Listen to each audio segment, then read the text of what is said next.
Hello बच्चों, let's see this question and here this question से international trade is consider the economic barometer of the country. Justify the statement with argument. Question आपसे बोल रहा है कि जो international trade होता है वो कंट्री की इकोनॉमिक ग्रोथ के लिए एक बहुत ही इम्पॉर्टेंट मार्क कहा जाता है या बैरोमीटर समझा जाता है। तो आप इस स्टेटमेंट से कैसे सहमत हैं, आर्ग्यूमेंट्स के साथ अपना आंसर दीजिए। तो बेसिकली हम यहाँ पर इंटरनेशनल ट्रेड की इम्पोर्टेंस जानेंगे कि क्या इम्पोर्टेंस है उसकी इकोनॉमिक डेवलपमेंट में। क्वेश्चन का यहाँ पर की कॉन्सेप्ट है इंटरनेशनल ट्रेड। अब इंटरनेशनल ट्रेड का रोल जानने से पहले हमें ये समझना होगा कि ये होता क्या है।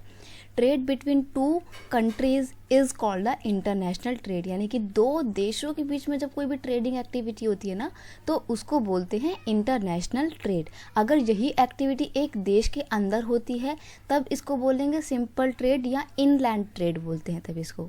Advancement of international trade of an country, of an नहीं आएगा, ऑफ अ कंट्री आएगा यहाँ पे। Of a country is an index of its economic prosperity. जिस कंट्री का इकोनॉमिक इंटरनेशनल ट्रेड एडवांस होगा, बढ़ेगा, इससे ये पता लगेगा कि उस कंट्री का उतना ही ज़्यादा इकोनॉमिक डेवलपमेंट हो रहा है, यानी कि इंटरनेशनल ट्रेड बढ़ने से कंट्री में इकोनॉमिक प्रॉस्पेरिटी आती है।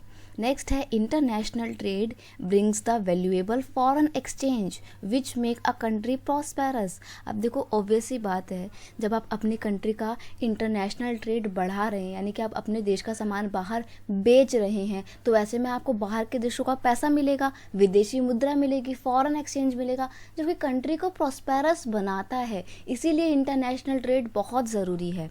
No country can survive without the international trade as no country has all type of resources।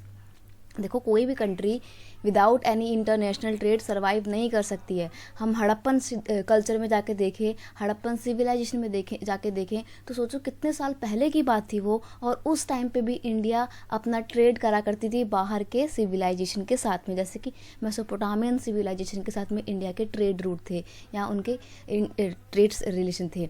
सोचिए तब से ट्रेड चला आ रहा है, तो अब तो इसकी और ज़्यादा रेलेवेंस है। जब कंट्रीज इतना डेवलप हो गई हैं, एडवांस हो गई हैं, तो ऐसे में उनको एक दूसरे के ऊपर निर्भर रहना पड़ता है, क्योंकि सारे के सारे रिसोर्सेज एक कंट्री के पास हों ऐसा पॉसिबल नहीं है। फॉर एग्जांपल आपने देखा होगा जितनी भी गल्फ कंट्री है वहाँ पे पानी की कितनी कमी है, लेकिन वहाँ पे तेल बहुत ज़्यादा है, नेचुरल गैसेस बहुत ज़्यादा हैं। और इंडिया की अगर हम बात करें तो पानी तो है हम पे लेकिन नेचुरल गैस नहीं है। तो ऐसे में हम लोग अपनी चीज़ों को एक्सचेंज करते हैं ताकि सर्वाइव कर पाएँ, क्योंकि सभी कंट्री के पास में सारे रिसोर्सेज नहीं होते हैं।